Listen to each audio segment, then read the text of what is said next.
The gentleman from the 23rd District, Representative Hansen, to move adoption of the resolution.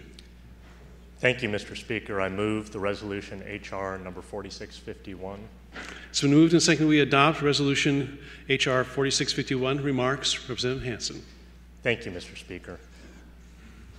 My name is Drew Hansen. I am a new member of this body. I was asked to speak today because some years ago I wrote a book on Martin Luther King and the I Have a Dream speech. The book is called The Dream. It is still in print, which is a bit of a miracle because I think the only person who still reads it is my mom. So I'd like to share with you a few very brief reflections on Dr. King's career. This is a day when we remember and celebrate Dr. King's victories. We should also remember his defeats. In 1965, he turned his attention away from segregation in the South and towards poverty, unemployment, and segregation in the North. And these efforts were not successful. He led a major campaign against Chicago's slums that ended in a weak settlement. He started recruiting for what he called a poor people's campaign.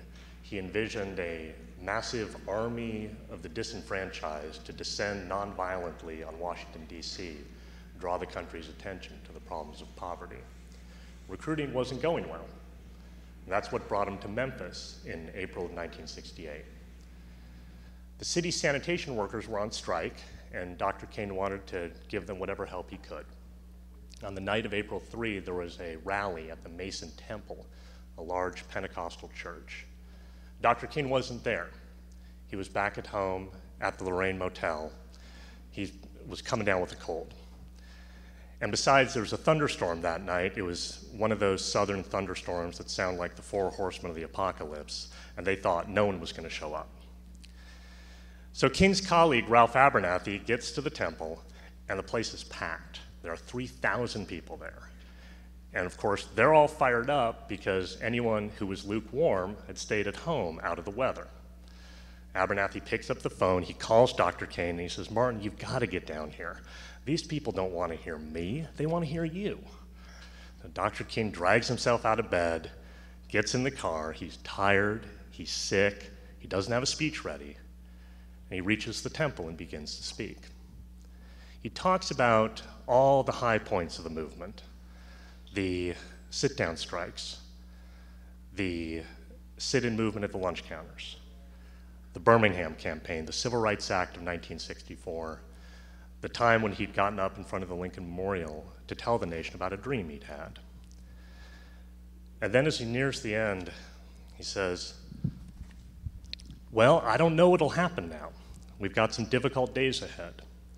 But it really doesn't matter with me now because I've been to the mountaintop, and I don't mind. Like anybody, I would like to live a long life. Longevity has its place. But I'm not concerned about that now. I just want to do God's will.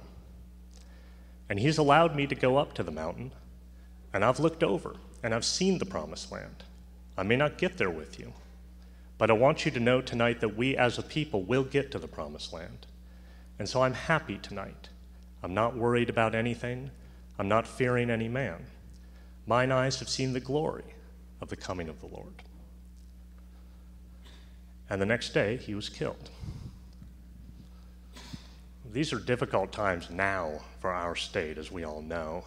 They're difficult times for our country. It's bad enough that we're in the middle of the worst recession any of us has ever seen. At the same time, you get this feeling that the country's tearing itself apart sometimes. People don't know who to trust. There's a loss of maybe a sense that we're all in this together the way we used to be. We can learn from Dr. King where even at a time of failure and brokenness and despair in his own life, he could still say, "I'm happy. I'm happy." And he was happy because of his vision for our country. As a Baptist preacher, Dr. King thought that God would one day come and restore America to the nation it was always meant to be. We're not meant to be a nation divided. We're meant to be one. We're not meant to be a nation in slavery, whether that's to segregation or to hate or fear, but we are meant to be free. And Dr. King drew this vision from our nation's founding documents. He loved to quote the Declaration of Independence, that we hold these truths to be self-evident, that all men are created equal. And from the Bible he carried with him in his briefcase, where it is said that out of one blood God made all the nations. So this is a vision that can still inspire us, because we will get through this.